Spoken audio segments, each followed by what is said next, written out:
तो गाइस, अगर आपने हमारे इस सीरीज के किसी भी एपिसोड को मिस कर दिया है तो एक बार चैनल के प्लेलिस्ट में जाकर वहां पर चेकआउट जरूर करें। तो चलिए बिना किसी देरी के आज की वीडियो की एक्सप्लेनेशन को स्टार्ट करते हैं। तो इस एपिसोड की स्टार्टिंग वहीं से होती है जहां से पिछला एपिसोड खत्म हुआ था। नी फेंग के जो अंकल होते हैं ना, वह नी फेंग के फादर पर इल्जाम लगा रहे होते हैं कि नी फेंग के फादर ने क्लैन की बहुत सारी प्रॉपर्टीज को बेच दिया है और अपने बेटे के लिए मेडिसिन लेकर आई हैं और उनका बेटा आप लोग भी जानते हैं कि कभी ठीक नहीं हो सकता और वह उन्हें क्लैन हेड की पोजीशन से हटाने वाले थे। बट वहां पर नी फेंग के फादर बोलते हैं मेरे बेटे की बॉडी के अंदर जो पॉइजन था वो पहले ही निकल चुका है, अब वह पूरी तरह से बहुत ही ज्यादा चंगा हो चुका है, जिसके कारण अब मैं कोई भी प्रॉपर्टी नहीं बेचूंगा और मैंने जो भी बेचा है ना वो सारी अपने हिस्से की ही बेची है।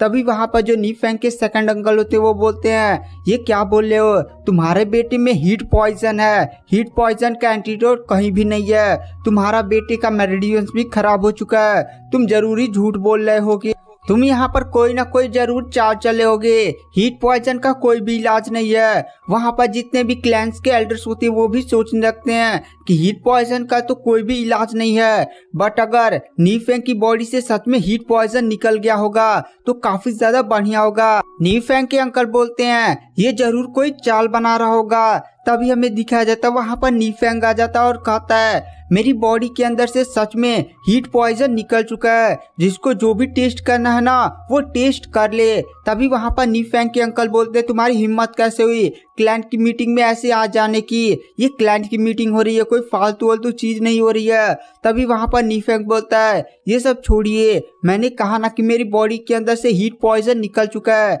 जिसको विश्वास नहीं है ना मैं यहाँ पर मार्शल आर्ट का प्रैक्टिस करके अपनी टेक्निक्स भी दिखा सकता, तब आप लोग को विश्वास तो हो जाएगा ना। अगर आपको कोई और डाउट है या किसी तरह का आपका और टेस्ट लेना है ना तो वो भी आप मेरा ले सकते हैं। तभी वहां पर जो नी फेंग के अंकल होते वह कहते हैं जरूर मेरे भाई ने तुम्हें जब वो पिल खिलाई होगी ना जो उसने खान को बेच कर लाई थी, तब उसी कारण तेरी बॉडी के अंदर से एनर्जी और निकलेगा। वहां पर एल्डर्स भी कुछ टाइम सोचने लगते हैं और वह नी फेंग से कहते हैं हाँ नी फेंग तुम अपना टेस्ट दे सकते हो, तुम काफी ज्यादा कॉन्फिडेंस से बोल रहे हो। वहां पर तभी जो नी फेंग के अंकल होते वह कहते हैं ठीक है नी फेंग हम तुम्हारा टेस्ट लेंगे, तुम इतने ज्यादा कॉन्फिडेंस से बोल ही रहे हो तो चलो तुम अपनी मार्शल आर्ट टेक्निक का यूज मत यहाँ करो, बल्कि तुम्हें मेरे बेटे के साथ फाइट करना होगा। मेरा बेटा इस समय मिड एक्सपेंशन लेवल पर है, अगर सच में तुम्हारी बॉडी के अंदर से हीट पॉइजन निकल गया होगा तो तुम मेरे बेटे की वार का सामना कर पाओगे। और हमें वहीं पर दिखाया जाता है जो सेकंड अंकल का बेटा होता है ना वहीं सारी बातें छुप कर देख रहा होता है। वहां पर तभी उसके बाप बोलता है अरे चल इधर आ बे तू। उसके बाद हमें अरीना का सीन दिखाया जाता है। अरीना में दोनों लोग आमने सामने आ चुके होते हैं। सेकंड अंकल मन ही मन सोचते हैं मेरा बेटा मिड एक्सपेंशन लेवल पर है और यहाँ पर सबको पता है कि हीट पॉइजन का इलाज नहीं हो सकता। अब यहाँ पर नी फेंग की असलियत सबके सामने आएगी। इधर हमें दिखाया जाता है जो अंकल का बेटा होता है ना गाइस, इसका नाम फियर होता है। वहां पर जो फियर होता है वह नी फेंग की तरफ देख कर कहता है नी फेंग अगर तुम झूठ बोल रहे हो ना तो यहाँ से चले जाओ, मैं तुम्हें एकदम चोटिल वोटिल नहीं करना चाहता, हम लोग फैमिली के ही बंदे हैं। बट वहां पर नी फेंग दिखाया जाता है जो उसकी बातों पर ध्यान नहीं देता और तो अपने फादर से बातें कर रहा होता है। नी फेंग इस फाइट में जितना हो सके ना उतना ही अपनी ताकत लगाना, वरना तुम फिर से चोटिल लोटिल हो सकते हो क्योंकि अभी तुम ठीक ही हो।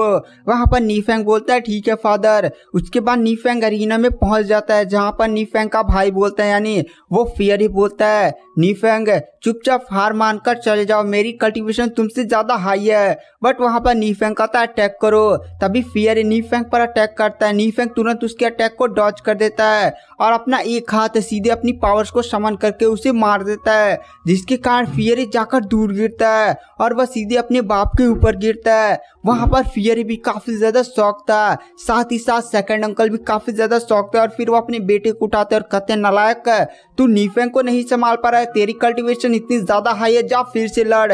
तभी वहां पर जो फियर होता है फिर से ग्राउंड में चला जाता है। वहां पर नी फेंग के फादर भी सोचते हैं कि नी फेंग को अभी ठीक हुए ज्यादा समय भी नहीं हुआ, लेकिन उसकी कल्टीवेशन भी काफी स्पीड के साथ बढ़ी है, ये जरूर हमारी फैमिली को काफी ज्यादा आगे लेकर जाएगा। और वो काफी ज्यादा मन ही मन खुश भी हो रहे होते हैं। और हमें दिखाया जाता है फियरी की तरफ जो नी फेंग की तरफ देखकर कहता है नी फेंग पहली बार तो मैंने तुझे अंडर एस्टिमेट कर दिया था, बट इस बार नहीं। और तुरंत वह फिर से अपनी पावर्स का यूज करते नीफेंग पर अटैक करता है, बट नीफेंग उसके अटैक को बहुत ही आसानी से रोक लेता है और फिर से अपनी पावर से फियरे पर अटैक कर देता है, जिससे इस बार फियरे जाकर दूर गिरता है और सीधे वो आसमान से उड़ता उड़ता जाकर सीधे जमीन पर गिरता है। इस नज़ारे को देखकर वहां पर फियरे भी, साथ ही साथ एल्डर्स भी काफी ज्यादा शॉक हो जाते हैं। एल्डर्स तुरंत वहां पर खड़े होते हैं और कहते हैं, नीफेंग सच में तुम्हारी बॉडी के अंदर से हीट पॉइजन निकल चुका है। अगर हीट पॉइजन तुम्हारी बॉडी के अंदर अभी भी होता ना, तुम इतनी ज्यादा पावर का इस्तेमाल नहीं कर सकते और तुम्हारी मेरिडियंस भी ओपन हो चुकी है। सच में तुम काफी ज्यादा एक टैलेंटेड बंदे भी बन चुके हो, जिसने बहुत ही आसानी के साथ मिड एक्सपेंशन लेवल के बंदे को हरा दिया। और वो लोग काफी ज्यादा खुश भी हो रहे होते हैं और कहते हैं ये बहुत ही बढ़िया है। और आज से मैं अनाउंस करता हूँ ना कि नीफेंग के फादर को क्लैन पोजीशन से नहीं हटाया जाएगा। नीफेंग के फादर ने हमारे लिए बहुत ही ज्यादा कुछ किया है। तभी वहां पर जो फियर होता है वो फिर से खड़ा हो जाता है और कहता है, मैं इस लूजर से नहीं हार सकता, मैं इस बार अपनी पूरी ताकत का यूज करूंगा। ये जरूर इस नीफेंग का कोई चाल होगा। एल्डर्स मुझे एक बार और मौका दीजिए, इस बार मैं अपनी पूरी ताकत का यूज करते हुए नीफेंग पर अटैक करूंगा। वहां पर जो सेकंड अंकल होते हैं वो भी एल्डर्स से परमिशन मांगते हैं और कहते हैं, जरूर इस नीफेंग ने कोई ना कोई ट्रिक खेला होगा, कृपया मुझे एक और मौका मेरे बेटे को दीजिए। वहां पर जो एल्डर्स होते हैं वो मन ही मन सोचते हुए कहते हैं, ठीक है, इसी बहाने हम लोग नीफेंग की पावर को भी चेक कर लेंगे कि उसकी कल्टीवेशन कितनी ज्यादा बढ़ी है। दूसरे एल्डर्स भी बोलता है, ठीक है, यहाँ पर उन लोग की थोड़ी भी ट्रेनिंग भी हो जाएगी और कुछ अगर गलत होता है तो हम लोग तो हैं ही। उसके बाद जो फियर होता है वो फिर से एरिना में पहुंच जाता है और कहता है, नीफेंग इस बार तू नहीं बचेगा।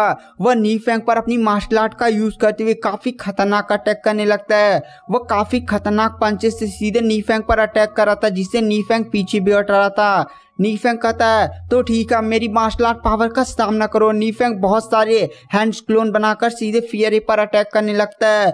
फियरे भी नीफेंग की पावर को देखकर काफी ज्यादा एकदम शॉक हो गया होता है। नीफेंग काफी खतरनाक अटैक करता है, जिसके कारण जो फियरे होता है वो सीधे जाकर दूर गिरता है। और वहां पर फियरे को अभी भी विश्वास नहीं हो रहा था कि नीफेंग इतना ज्यादा पावरफुल हो चुका है। गाइस, एक ही अटैक में नीफेंग के जो फियरे था वो जाकर एकदम दूर गिरा था। फियरे फिर से खड़ा हो जाता और कहता, मैं ऐसे हार नहीं मान सकता। तभी सीधे नीफेंग काफी स्पीड के साथ उसके पास जाता है और उसके थोबड़े पर एक बहुत ही खतरनाक पंच दे देता है, जिसके कारण जो फियरे होता है ना वो सीधे जाकर नॉकआउट हो जाता है और उड़ते उड़ते सीधे जाकर जमीन पर गिरता है। अब वो इस पंच के कारण वो उठ भी नहीं पा रहा था। फियरे के फादर उसके पास जाते हैं, वह देखते हैं कि फियरे तो काफी ज्यादा घायल, मतलब उतना घायल नहीं हुआ होता है, बस उसकी बॉडी से एनर्जी खत्म हो गई होती है। वहां पर जो नीफेंग के पास सारे एल्डर्स आ जाते हैं और कहते, बहुत ही बढ़िया नीफेंग, तुम्हारी बॉडी के अंदर से सच में हीट पॉइजन निकल चुका है और साथ ही साथ तुम्हारी कल्टीवेशन भी एक नेक्स्ट लेवल तक पहुंच चुकी है। तुम अभी तुम कितना दिन तुम्हें ठीक हुआ होगा, तुम्हारी कल्टीवेशन बहुत ही ज्यादा बढ़िया से बढ़ी है, इसीलिए जो भी तुम्हें सेक्ट से रिसोर्सेज चाहिए ना वो ले सकते हो। और वो लोग डिसाइड करते हैं कि नीफेंग के फादर ही क्लैन हेड बने रहेंगे। वहां पर एल्डर्स भी काफी ज्यादा खुश होते हैं। उसके बाद हमें सीन शिफ्ट किया जाता है नीफेंग की तरफ। जो नीफेंग होता है ना वो कमरे में बैठकर कल्टीवेशन कर रहा होता है। नीफेंग यहाँ पर अपने 12 मेरिडियंस में से 12 मेरिडियंस को एक्टिवेट करने वाला था। गाइस, हर एक बंदे के पास ना 12 मेरिडियंस होते हैं, लेकिन यहाँ पर जो टॉप लेवल के कल्टिवेटर होते हैं उन्होंने केवल अपने 8 मेरिडियंस ही खोले होते हैं। जो भी बंदा अपने 8 मेरिडियंस को खोल लेता है ना उसे टॉप लेवल का जीनियस माना जाता है। बट यहाँ पर नीफेंग ने पूरे अपने 12 के 12 मेरिडियंस खोल लिए होते। एक नॉर्मल बंदा केवल 4, 5, 6 इतने ही मेरिडियंस को खोलता है, पर फिर भी वो जीनियस कहलाता है। बट यहाँ पर नीफेंग ने तो अपनी 12 के 12 मेरिडियंस को ओपन कर लिया है। गाइस, आगे की वीडियो मैं जल्दी डाल रहा हूँ। वीडियो की एक्सप्लेनेशन पसंद आई हो ना तो चैनल को लाइक सब्सक्राइब जरूर